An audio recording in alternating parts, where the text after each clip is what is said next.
সিরিয়ার দামেস্কের সাদা মিনারের উপরে ঈসা আলাইহিস সালাম আসবেন। কখন আসবেন?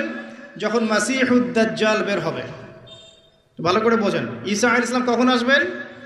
যখন মাসিহুদ দাজ্জাল মানুষের রূপে বের হবে, মানুষের রূপে, একজন ইহুদি যুবকের রূপে, যার চুলগুলো থাকবে কোকড়ানো, শরীর শক্তিশালী, স্ট্রংলি উইল, এবং তাকে আল্লাহ পাক মানব জাতিকে পরীক্ষা করার জন্য কিছু ক্ষমতা দিয়ে দিবেন।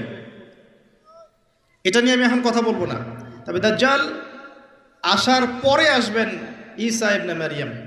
এতটুকু বলে রাখি, মাসিহুদ দাজ্জাল সারা বিশ্ব শাসন করবে, পুরো বিশ্ব, একটা ছোট্ট দেশ না।